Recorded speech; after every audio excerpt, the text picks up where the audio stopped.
Hi friends, ఈరోజు మనం AP TET డిఎస్సికి సంబంధించి పేపర్ 1A తెలుగు 30 మార్కుల సిలబస్ల ఆధారంగా ఛందస్సుకు సంబంధించి చంపకమాల గురించి తెలుసుకుందాం. ఎందుకంటే చంపకమాల ఒక్కటే పేపర్ 1A వాళ్ళకి తెలుగులో ఇచ్చారు సిలబస్లో. కాబట్టి చంపకమాల ఒక్కదాని గురించే ఈ వీడియోలో మనం వివరించుకుంటున్నాం. ముందుగా చంపకమాల అంటే సంపెంగ పూలమాల అని అర్థం. మనకి దీని మీద ఏ టైప్లో మనకి క్వశ్చన్ వస్తుందో మనం చెప్పలేం. క్వశ్చన్ పేపర్ సరళి అనేటువంటిది మారిపోయింది కాబట్టి మనం అన్ని రకాలుగా మనం ప్రిపేర్ అవ్వాలి. కాబట్టి అందుకే దీని గురించినటువంటి సమాచారం నేను మీకు పూర్తిగా ఇస్తున్నాను. చంపకమాల అంటే సంపెంగ పూలమాల అని అర్థం. ఇక్కడ చంపకమాల పద్య లక్షణాలు కానీ మనం చూసుకున్నట్లయితే చంపకమాల వృత్త జాతి పద్యం. మనకి పద్యాలు 3 రకాలు ఉన్నాయి: జాతులు, ఉపజాతులు, వృత్తాలు. కాబట్టి ఇది వృత్త జాతికి సంబంధించినటువంటి పద్యం. ఈ పద్యంలో 4 పాదాలు ఉంటాయి. ప్రతి పాదంలో కూడా 21 అక్షరాలు ఉంటాయి. ప్రతి పాదంలో నజభజ జజర అనే గణాలు వరుసగా వస్తాయి. 11వ అక్షరం యతిస్థానం, ప్రాస నియమం ఉంటుంది. కాబట్టి 11వ అక్షరం యతి అంటే ఏమిటి? పద్య పాదంలో ఉన్నటువంటి మొదటి అక్షరాన్ని యతి అంటారు. పద్యపాదంలో ఉన్నటువంటి 2వ అక్షరాన్ని ప్రాస అంటారు. కాబట్టి చంపకమాల పద్యంలో ఉన్నటువంటి ఈ యొక్క లక్షణాలను బట్టి మనం దానికి వచ్చేటువంటి గణాలను, అలాగే యతిస్థానం ఏంటి, ప్రాస అంటే ఏంటి అనేటువంటిది ఈ లక్షణాల ద్వారా మనం గుర్తించవచ్చు. ఇక్కడ చంపకమాలలో చూసుకుంటే మొత్తం లఘువులు 56 లఘువులు వస్తాయి. ఒక్కోసారి ప్రశ్నలు అడుగుతారు, చంపకమాల పద్యపాదంలో వచ్చేటువంటి ఎన్ని లఘువులు వస్తాయి, ఎన్ని గురువులు వస్తాయి, ఎన్ని జగనాలు వస్తాయి, ఎన్ని భగనాలు వస్తాయి అని. కాబట్టి ఇలా కూడా మనం ప్రిపేర్ అవ్వాలి. కాబట్టి ఈ యొక్క పద్యంలో మొత్తం లఘువులు 56 ఉంటాయి. అలాగే మొత్తం గురువులు 28 ఉంటాయి. మొత్తం గురువులు 28 ఉంటాయి అన్నమాట. ఇక్కడ మనం ఒక పద్యపాదాన్ని తీసుకొని మనం దాన్ని గురు లఘువులు గుర్తించాక ఇది చంపకమాల పద్యమో కాదో ఒకసారి చెక్ చేద్దాం. ముందుగా మనకి గురు లఘువులు అనేటువంటివి ఏ అక్షరాలకు గుర్తిస్తామో మనకి ఐడియా ఉండాలి. మరలా మీ అందరికీ తెలుసు అయినా ఒకసారి ఎక్స్ప్లెయిన్ చేస్తున్నాను. మామూలుగా రస్వాక్షరాలన్నీ కూడా లఘువులు అవుతాయి. అలాగే దీర్ఘాక్షరాలన్నీ కూడా గురువులు అవుతాయి. దీర్ఘాలు కాకుండా ఉన్నటువంటి సంయుక్త అక్షరాలు కానీ, అలాగే దీర్ఘాలు కాకుండా ఉన్న ద్విత్వాక్షరాలకు ముందున్న అక్షరాలు గురువులు అవుతాయి. దీర్ఘాలతో కూడుకున్నటువంటి ద్విత్వాక్షరాలు కావచ్చు, సంయుక్తాక్షరాలు కావచ్చు, సంశ్లేష అక్షరాలు కావచ్చు, ఇవన్నీ కూడా గురువులు అవుతాయి. అయ్యి అవులతో కూడుకున్నటువంటి అక్షరాలు గురువులు అవుతాయి. అలాగే నిండు సున్నాతో కూడుకున్నటువంటి అక్షరాలు గురువులు అవుతాయి.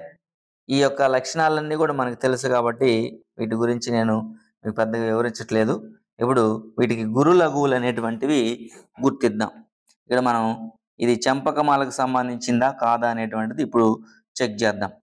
ఇక్కడ మొదటి అక్షరం రస్వాక్షరం కాబట్టి లఘువు అవుతుంది. తర్వాతది కూడా రస్వాక్షరం కాబట్టి లఘువు. ఇది రస్వాక్షరం కాబట్టి లఘువు. ఇది రస్వాక్షరం కాబట్టి లఘువు. ఇది దీర్ఘాక్షరం కాబట్టి గురువు. ఇది రస్వాక్షరం కాబట్టి లఘువు. దీర్ఘాక్షరం కాబట్టి గురువు. రస్వాక్షరం కాబట్టి లఘువు. రస్వాక్షరం కాబట్టి లఘువు. ఇది లఘువు అవుతుంది. ఇది దీర్ఘం కాబట్టి గురువు. ఇది రస్వాక్షరం కాబట్టి లఘువు. రస్వాక్షరం కాబట్టి లఘువు. దీర్ఘాక్షరం కాబట్టి గురువు. ఇది రస్వాక్షరం కాబట్టి లఘువు. రస్వాక్షరం కాబట్టి లఘువు. దీర్ఘాక్షరం కాబట్టి గురువు. ఇది రస్వాక్షరం కాబట్టి లఘువు. ఇది దీర్ఘాక్షరం కాబట్టి గురువు. ఇది రస్వాక్షరం కాబట్టి లఘువు. ఇది రస్వాక్షరం కాబట్టి లఘువు. ఇక్కడ మనకి చంపకమాలలో వచ్చేటువంటి గణాలు ఏంటి? నజభజ జజర అనే గణాలు వస్తాయి. కాబట్టి ఈ నజభజ జజర అనే గణాల పేర్లు మనకి తెలియలేదనుకోండి, ఇక్కడ సింపుల్గా మనం గణాల పేర్లు గుర్తుంచుకోవాలంటే ఈ యొక్క సూత్రాన్ని ప్రతి ఒక్కరు కూడా ఉపయోగిస్తారు. మనందరికీ చాలా సుపరిచితమైనటువంటి సూత్రం కదా ఇది. యమాత రాజబాణ సలగం, యమాత రాజబాణ సలగం అనే ఈ సూత్రాన్ని ప్రయోగిస్తాం. ఇక్కడ గురు లఘువులు గుర్తు పెట్టిన తర్వాత మనం ఏం చేయాలంటే వీటిని 3 అక్షరాలుగా మనం విడగొట్టాలి. మూడు మూడు అక్షరాలు అంటే ఈ మూడు అక్షరాల గణాలతో ఏర్పడతాయి కాబట్టి వృత్త పద్యాలన్నీ మూడు మూడు అక్షరాలుగా మనం విడగొడతాం. కాబట్టి ఇక్కడ మూడు మూడు అక్షరాలుగా వీటిని మనం విడగొట్టుకుందాం. ఇలా మూడు మూడు అక్షరాలుగా విడగొట్టుకున్న తర్వాత వీటికి గణాల పేర్లు అనేటువంటివి మనం నిర్ణయించాలి. గణాల పేర్లు అంటే మనకు తెలియదు అనుకోండి, నజబజేజర గణాలు మనకు తెలియదు అనుకోండి, అప్పుడు ఇక్కడికి రండి. ఇక్కడ యమాత రాజబాణ సలగం ఉంది కదా, యమాత రాజబాణ సలగంలో మొదట మూడు లఘువులు వచ్చాయి కదా, మొదట మూడు లఘువులు. ఇక్కడ మూడు లఘువులు ఎక్కడున్నాయో చూడండి, ఇదిగోండి ఇక్కడ ఉన్నాయి మూడు లఘువులు, ఇక్కడ ఉన్నాయి. కాబట్టి మూడు లఘువులు ఉన్నాయి కాబట్టి మొదటి యొక్క గుర్తు మీద ఆ గుర్తు కింద ఉన్నటువంటి అక్షరం ఏదైతే ఉందో ఈ అక్షరాన్ని ఆ గణం పేరుగా మనం నిర్ణయిస్తాం. కాబట్టి మూడు లఘువులు ఉంటే నా గణం. అలాగే ఒక లఘువు ఒక గురువు, ఒక లఘువు ఎక్కడుందో చూడండి. ఒక లఘువు ఒక గురువు, ఇదిగోండి ఇక్కడ ఉంది ఒక లఘువు ఒక గురువు. కాబట్టి మొదటి అక్షరం కింద ఏదైతే అక్షరం ఉంటుందో అంటే ఆ గుర్తు కింద దాన్ని ఆ గణం పేరుగా మనం ఇస్తాం. కాబట్టి ఇది జగనం. తర్వాత చూడండి, ఒక గురువు రెండు లఘువులు. ఒక గురువు రెండు లఘువులు ఎక్కడ ఉన్నాయి, ఇదిగోండి ఇక్కడ ఉన్నాయి. ఒక గురువు రెండు లఘువులు. కాబట్టి దీని కింద ఉన్నటువంటి అక్షరమే గణం పేరుగా మనకు మారుతుంది. కాబట్టి ఇదేంటి బా, కాబట్టి ఇది భాగనం అవుతుంది. తర్వాత చూడండి, ఒక లఘువు ఒక గురువు ఒక లఘువు. ఒక లఘువు ఒక గురువు ఎక్కడ ఉన్నాయి, ఆల్రెడీ ఇందాక ఇక్కడ రిపీట్ అయింది కాబట్టి జగనం అని, కాబట్టి ఇది జగనంగా పెట్టొచ్చు. మరలా పక్కన సేమ్ అవే గుర్తులు ఉన్నాయి కాబట్టి ఇది జగనం. మరలా ఇదే ఉన్నాయి కాబట్టి ఇది జగనం అవుతుంది. ఇది జగనం అవుతుంది. ఇక్కడ చూడండి, ఇక్కడ కానీ ఇక్కడ మనకి ఒక గురువు రెండు లఘువులు వచ్చాయి, కానీ ఇక్కడ మనకి తప్పు వచ్చింది. ఎందుకంటే దీని తర్వాత ఉన్నటువంటి అక్షరం ఏదైతే ఉందో అది సంయుక్తాక్షరం కానీ ద్విత్వాక్షరం కానీ ఏదై ఉంటుంది. కాబట్టి దాని ప్రకారంగా ఇక్కడ ఇది లఘువైంది. కానీ ఇక్కడ చూస్తే మామూలుగా ఇది మనం గురువుగా దీన్ని మనం పెట్టాలి, గురువుగా మనం పెట్టాలి. కాబట్టి ఇక్కడ చూడండి, ఒక గురువు ఒక లఘువు, ఒక గురువు ఒక లఘువు ఎక్కడుందో చూడండి. ఒక గురువు ఒక లఘువు ఒక గురువు. కాబట్టి ఇది ఒక గురువు ఒక లఘువు ఒక గురువు. కాబట్టి ఇది దీనికి ఉన్నటువంటి అక్షరం ఏముంది, రా ఉంది. కాబట్టి ఇది రగణం అవుతుంది. ఈ విధంగా ఈ యొక్క గణాల పేర్లు అనేటువంటి మనం ఇస్తాం. నజ భజ జ జ ర, నజ భజ జజర. ఈ విధంగా చంపకమాల్లో ఈ యొక్క నజ భజ జజర అనే గణాలు వరుసగా వస్తాయి. అలాగే 21 అక్షరాలు ఉంటాయి. ఎన్ని అక్షరాలు అంటే 21 అక్షరాలు ఉంటాయి. వీటిని కానీ మనం కౌంట్ చేసినట్లయితే చూడండి, 1 1 2 3 4 5 6 7 8 9 10 11 12 13 14 15 16 17 18 19 20.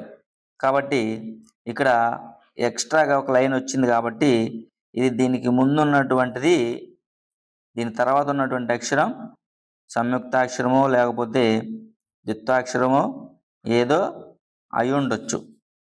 కాబట్టి దానికి ముందు మామూలుగా ఇది ఇక్కడ మనం గురువు ఉండాలి, కానీ ఇక్కడ లఘు ఉంది కాబట్టి ఇది దాని తర్వాత ఏదో మిస్టేక్ జరగడం వల్ల ఇట్లా వచ్చింది. కానీ ఇది దీని అసలు రూపం అన్నమాట. కాబట్టి నజబజ జేజర అనేటువంటి గణాలు వరుసగా వస్తాయి. 11వ అక్షరం యతి అన్నం. 11వ అక్షరం యతి అంటే ఏంటి, మొదటి అక్షరం ఏదైతే ఉంటుందో అదే 11వ ప్లేస్లో ఉన్నటువంటి అక్షరం కూడా ఆ వర్గానికి సంబంధించినటువంటి ఉంటాయి. ఇప్పుడు చూద్దామండి, ఇక్కడ 1 కదా, 2 3 4 5 6 7 8 9 10 11. కాబట్టి ఇక్కడ కా వచ్చింది, ఇక్కడ కా వచ్చింది. 1 11 యతి స్థానం. ఈ విధంగా యతి స్థానాన్ని మనం గుర్తు పెట్టాలన్నమాట. కాబట్టి ఇక్కడ కూడా ఉదాహరణ చూడండి. ఈ ఉదాహరణలో ఆల్రెడీ ఇక్కడ నజబజ జజర అనే గణాలు ఇక్కడ వరుసగా వచ్చాయి. ఇక యతి స్థానం చూడండి, ఇక్కడ మొదటి అక్షరం 1వ అక్షరం, ఇక్కడ 11వ అక్షరం నీ నీ నీ. కాబట్టి ఈ రెండు కూడా యతి స్థానాన్ని కరెక్ట్గా సరిపోయాయి అన్నమాట. ఈ విధంగా చంపకమాల కానీ మనకి వస్తే ఇక్కడ మనం గురు లఘువులు అనేటువంటివి 56 ఉంటాయి, లఘువులు అనేటువంటివి గురువులు అనేటువంటివి 28 ఉంటాయి. ఇవి రెండు కూడా గుర్తుంచుకోండి. నజబయ జేజర అనే గణాలు వరుసగా వస్తాయి. అలాగే 21 అక్షరాలు ఉంటాయి. ఇక్కడ 21 అక్షరాలు ఉంటే అది చంపకమాల అని చెప్పి మనం ఐడెంటిఫై చేయొచ్చు.